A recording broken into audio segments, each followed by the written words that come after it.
Les présidents Chirac et Sarkozy ont commis en Afrique 2 crimes que la France paye très cher. L'assassinat de Kadhafi en Libye et le coup d'État contre le président Laurent Gbagbo en Côte d'Ivoire. Les 2 affaires sont remarquablement similaires. Pour résumer, dans les 2 cas, un président français en exercice a sciemment utilisé la force militaire française contre un pouvoir légitime d'un État tiers pour imposer un régime plus favorable à des intérêts privés et, semblerait-il, également pour éliminer des preuves de financement occulte de campagnes électorales françaises. Et ce sont les populations, tant françaises que libyennes ou ivoiriennes, qui en paient le prix humain, financier, sécuritaire et démocratique. C'est le cadre général, tant en Libye qu'en Côte d'Ivoire.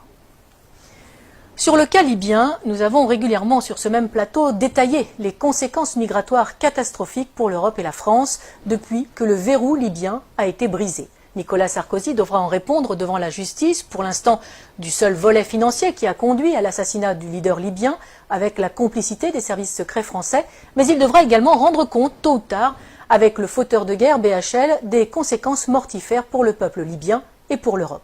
Ces 2 hommes ont du sang sur les mains et quel que soit leur caste, ils devront rendre des comptes. Le cas de Laurent Gbagbo est lui aussi exemplaire. Il est socialiste, mais il est surtout francophile, historien, écrivain, catholique, patriote et n'appartient à aucune loge franc-maçonne. Ce qu'il désire plus que tout, c'est que la Côte d'Ivoire se libère de la France-Afrique que nous avons dénoncée dans notre dernière édition. Il veut aller, comme il le dit lui-même, au-delà des discours. Je cite: « Pour l'instant, il n'y a que des discours. Tant que les piliers seront debout, la présence de l'armée française, le franc CFA et le choix des présidents, la souveraineté des pays d'Afrique ne sera qu'un leurre et la France-Afrique, la réalité. C'est un anachronisme, un scandale tellement énorme, cette dépendance. » Fin de citation. Il va vite devenir l'homme à abattre, d'autant qu'il n'est pas prompt à accepter les exigences de Villepin ou de Chirac qui attendaient, selon ses propos, des valises de billets et pas des valises de francs CFA. Longtemps opposant à Félix Houphouët-Boigny, emprisonné pour cela par le Premier ministre de l'époque, un certain Ouattara, qui est désormais l'actuel président, il est élu à la présidence de la République de Côte d'Ivoire en 2000 face à Robert Guéhi. Dès lors, la France n'aura de cesse de lui faire quitter le pouvoir de gré ou de force. Dès 2002, il doit faire face à une tentative de coup d'État par des éléments armés par le Burkina Faso. Non seulement la France ne le prévient pas de l'attaque, comme Laurent Gbagbo le dira plus tard, bien sûr qu'ils ne m'ont pas prévenu puisqu'ils étaient dans le coup. Mais Michel Alliot-Marie, alors ministre de la Défense de Chirac, refuse de faire jouer les accords de défense pourtant imposés à l'indépendance en 1960 par Paris. C'est une affaire ivoiro-ivoirienne, dira-t-elle. Henri Emmanuelli, ancien président PS de l'Assemblée nationale, expliquera cette trahison par cette sentence, je cite: « Laurent Gbagbo a eu depuis le début un souci, faire de la Côte d'Ivoire un pays indépendant. C'est cela qui ne lui a pas été pardonné. » Pour Laurent Gbagbo, ce coup d'État est la conséquence directe d'une loi sur l'assurance maladie qu'il a fait voter. Une loi destinée à mettre en place 2 caisses, une pour les paysans, une pour tous les autres travailleurs, financées par les bénéfices du cacao, du café, de l'EVA, mais aussi des mines de diamants et d'or. Les compagnies de la France-Afrique y voient une menace trop grande pour leur marge. Le coup d'État est donc lancé. La moitié nord du pays sera depuis cette date sous la domination de bandes de pillards et de rebelles. L'immigration de dizaines de milliers d'étrangers et la distribution de cartes d'électeurs visent à fausser le vote des Ivoiriens et à faire main basse sur le sud, Eldorado agricole et minier de l'Afrique. 30% de la population ivoirienne est, selon les dernières estimations, d'origine étrangère. En 2010, lors de l'élection présidentielle à Bouaké, fief de la rébellion et de Ouattara, on relèvera 250 000 votes exprimés pour 150 000 électeurs inscrits. Mais les événements ne vont pas assez vite. Pire, le régime légal de Laurent Gbagbo tient bon et avance vers la modernité. Décentralisation, création de conseils généraux qui s'attellent à la construction de lycées, de dispensaires, de routes. Les succès du Sud, sous le contrôle du pouvoir légal d'Abidjan, font rêver les Ivoiriens de la partie nord qui subissent les pillages et l'arbitraire des rebelles qui soutiennent Ouattara. Laurent Gbagbo est de plus en plus populaire. Si Laurent Gbagbo n'est pas dupe, il confiera depuis sa cellule à La Haye, je cite, « Pour anticiper les coupes d'État, il me suffisait de suivre les cours du cacao ». Il fait preuve de retenue, accepte de discuter même avec les rebelles, et malgré le double jeu du gouvernement français. L'ONUCI, l'opération des Nations Unies en Côte d'Ivoire, saluera même le professionnalisme des opérations militaires de l'armée ivoirienne qui ne provoquent aucun dégât collatéral ni victime innocente. Il faut donc trouver un prétexte. La première tentative majeure date du 6 novembre 2004. Deux Sukhoi de l'armée ivoirienne, pilotés par des mercenaires biélorusses, bombardent la zone de confiance, dénommée aussi ZOC, notamment à Man et Bouaké, et font 9 morts et 39 blessés parmi les soldats français. L'armée française réagit et détruit les moyens aériens de la Côte d'Ivoire, ce qui l'empêchera de lutter efficacement contre les rebelles. La force Licorne doit se lancer à l'assaut d'Abidjan. C'est la dernière partie d'un plan en 4 phases. Un plan qui a si bien réussi en Côte d'Ivoire que la France l'a appliqué en Libye et au Mali. D'abord, un appel à l'aide d'un gouvernement fantoche ou rebelle reconnu comme légal. Ensuite, une première promesse d'aide par l'organisation régionale qui se retrouve vite dépassée. Puis un mandat de l'ONU au nom de crimes contre l'humanité, viols, etc. Et enfin, l'intervention de la France sur le plan diplomatique, économique et militaire pour mettre en place les hommes choisis. Mais en 2004, la dernière partie cafouille. Des informations révélées par Wikileaks et des enquêtes de presse suggèrent une manipulation visant à justifier une action militaire contre Gbagbo. En 2016, la juge d'instruction française Sabine Kéris demande le renvoi devant la Cour de justice de la République, la CJR, des anciens ministres Dominique de Villepin, Michel Alliot-Marie et Michel Barnier, suspectés d'avoir permis l'exfiltration des mercenaires responsables de l'attaque contre les forces françaises. Pour Laurent Gbagbo, les services secrets français ont retourné son chef d'état-major, Mathias Doué, pour une attaque sous faux drapeau afin de légitimer la réaction française.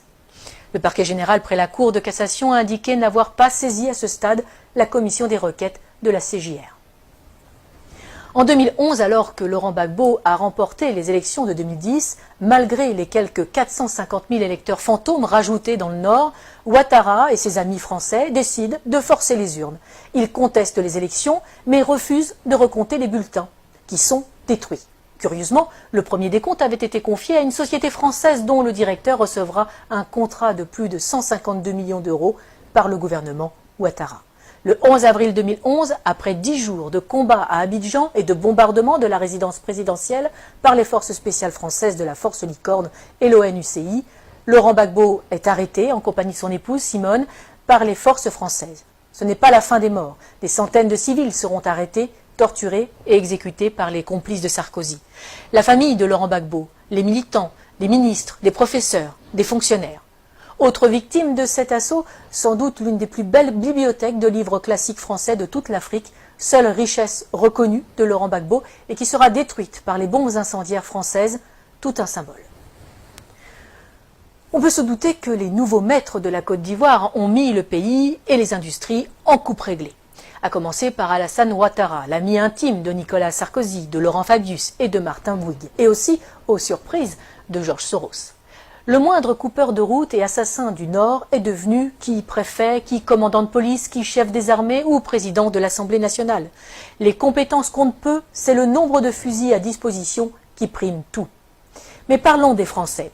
Claude Guéant, l'ancien ministre de l'Intérieur et secrétaire général de l'Élysée de Nicolas Sarkozy, a installé une antenne de son cabinet d'avocats à Abidjan, où il fait des allers-retours fréquents pour développer ses affaires et celles de son gendre, Jean-Charles Charqui, devenu conseiller d'Alassane Ouattara. L'ancien ambassadeur de France au moment du putsch est devenu consultant et passe sa vie dans l'ombre de Ouattara. Les chefs militaires de l'opération Licorne sont devenus consultants et se sont vus confier la juteuse modernisation de l'armée ivoirienne. Il ne faut pas non plus oublier les fameuses annulations des dettes africaines. Ces dettes ne sont pas annulées, elles sont en fait privatisées. Les sommes dues et qui ont été payées par les contribuables français sont finalement payées à des entreprises privées du pays créancier pour réaliser des travaux dans le pays créditeur. Travaux largement surfacturés le plus souvent, les contribuables français sont volés de leur remboursement, les Africains spoliés de leurs investissements. Et généralement, les entreprises favorisées sont dirigées par de grands amis des présidents et ministres en place en France. Ils ne peuvent quand même pas exécuter Laurent Gbagbo, bien que un procès en Côte d'Ivoire, oui, mais sans lui, car il est trop populaire. À la Cour pénale internationale, ce sera mieux, surtout qu'elle est le parfait outil de justice des vainqueurs. Externalisé donc à La Haye pour un procès à charge et inique, le procureur a à sa disposition un budget de plus de 28 millions d'euros. La défense, 76 000 euros.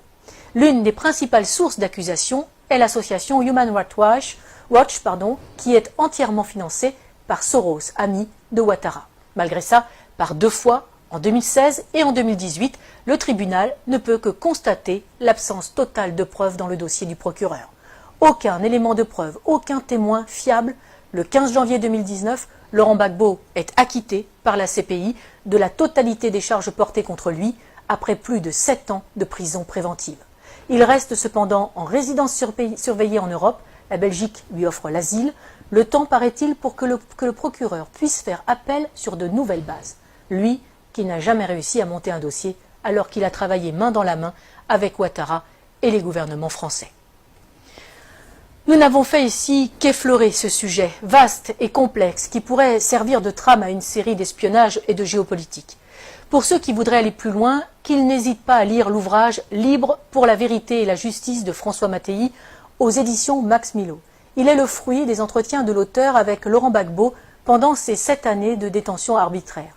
Publié quasiment à la veille de la libération du président ivoirien, ce livre est la preuve que Laurent Gbagbo a eu raison trop tôt. Mais il n'est pas dit qu'il ne revienne pas dans le jeu politique ivoirien, totalement blanchi des accusations portées contre lui, fort de ses réussites comme président et avec un programme toujours plus d'actualité. Il faudrait plus de chefs d'État comme lui en Afrique, conscients des atouts de son continent, préférant des relations saines avec la France plutôt que l'exigence d'une repentance perpétuelle imposée aux Français pour des crimes qu'ils n'ont pas commis. Une repentance qui n'est là que pour cacher le pillage de l'Afrique par des multinationales et imposer une invasion migratoire ruineuse et destructrice pour l'Europe.